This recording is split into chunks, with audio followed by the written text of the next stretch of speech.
इससे पहले जो स्टेट की सरकारें थी उन्होंने हमारा इस्तेमाल अपने वोट बैंक के लिए किया।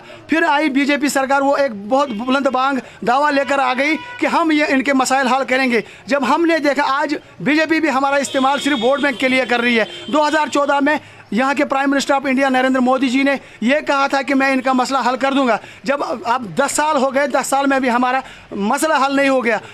हम सबसे पहले तो हम मीडिया का बहुत शुक्रगुजार है, जिन्होंने हमेशा पहली बार से जब से हमारी नौकरी लगी है तब से हम मीडिया के शुक्रगुजार हैं, जिन्होंने हमेशा और लगातार हमारी बात आला हुकाम तक पहुंचाई।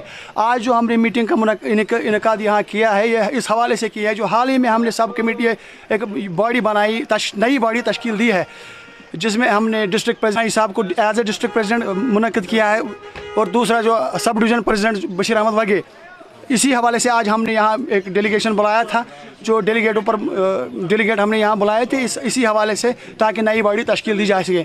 आज जो हम और हाल ही में आपने देखा होगा जो प्राइम मिनिस्टर ऑफ इंडिया यहाँ वारिद कश्मीर हुए थे, बड़ी उम्मीदें हमने वाबस्ता कर ली थी उससे कि जो अपने आप को कह रहे हैं कि मेरे पास 56 इंच का सीना है, कम से कम उस 56 इंच के सीने में 61,000 कैजुअल लेबर के लिए इतनी सी तो हमदर्दी होती कि कम से कम एक बात हमारे बारे में भी करते। हम भी इंसान हैं, हम भी इस रियासत जम्मू कश्मीर का हिस्सा है, हम भी इस मुल्क का एक हिस्सा है, हम भी सरकार में एक अहम रोल अदा करते हैं, जो हमेशा दिन रात 24 घंटे लोगों की खिदमत करते हैं। इस हवाले से कोई भी एक शब्द भी हमारे प्राइम मिनिस्टर ऑफ इंडिया की ज़बान से हमारे बारे में नहीं निकला। हाल ही में आपने देखा होगा जम्मू में हमारे जो भाई बैठे हैं, जो हाल ही में आपने चीफ ऑफिस में देखा, वहाँ भी हमारे भाइयों ने प्रोटेस्ट किया।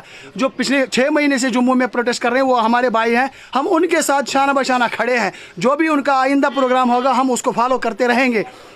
और जो श्रीनगर में कल आपने देखा होगा कि एक नया एहतजाजी प्रोग्राम हुआ, वो भी हमारे भाई है, हम उनके भी सपोर्ट कर रहे हैं। और आइंदा जो लाएअमल होगा जो गवर्नर इंतजामिया से में हम आपकी वसादत से ये रिक्वेस्ट कर रहे हैं। हाल ही में देखा होगा आपने जम्मू में जो जितने भी हमारे कैजुअल लेबर डेली वेजर थे उनको बगैर किसी सर्विस रूल के निकाला गया। वो उनकी उम्र 60 साल हो गए, उनको रिटायर कर दिया गया, वो खाली हाथों यहाँ से निकले हैं। अब हालात यहाँ तक पहुँच चुके हैं कि वो खुदकुशी करने पर मजबूर हो चुके हैं। हम भी पिछले 20 साल से 25 साल से 1994 से अभी तक गवर्नमेंट को अपनी सर्विस देते आ रहे हैं, जबकि सरकार हमारे बारे में कुछ नहीं सोच रही है, सिर्फ खाली वादे कर रही है। इससे पहले जो स्टेट की सरकारें थी उन्होंने हमारा इस्तेमाल अपने वोट बैंक के लिए किया। फिर आई बीजेपी सरकार, वो एक बहुत बुलंद बांग दावा लेकर आ गई कि हम ये इनके मसाइल हल करेंगे। जब हमने देखा आज बीजेपी भी हमारा इस्तेमाल सिर्फ वोट बैंक के लिए कर रही है। 2014 में यहाँ के prime minister of India Narendra Modi ji ने यह कहा था कि मैं इनका मसला हल कर दूंगा। जब अब 10 साल हो गए, 10 साल में भी हमारा मसला हल नहीं होगा। हम आप मीडिया की वसादत से एलजी इंतजामिया और प्राइम मिनिस्टर ऑफ इंडिया से रिक्वेस्ट कर रहे हैं कि हमारे जितने भी मुतालबात हैं उनको हल किया जाए। खासकर हमारी रेगुलराइजेशन जो है वो हमें दी जाए, वो रेगुलराइजेशन का हक हमें दिया जाए। और कम से कम मिनिमम वेजेस एक्ट जो हमारा हक बनता है, जब से सरकार ये J&K स्टेट यूटी स्टेट बनी है, जो इस यूटी स्टेट बनने की हालत में जो मिनिमम वेजेस बाकी स्टेटों को मिल रहा है, वही हम रिक्वेस्ट कर रहे हैं, वही मिनिमम वेजेस एक्ट हमें भी लागू कर दिया जाए। जो हमारी पेंडिंग वेजेस है उसको भी हमारे हक में रिलीज़ किया जाए। बाकी शुक्रिया।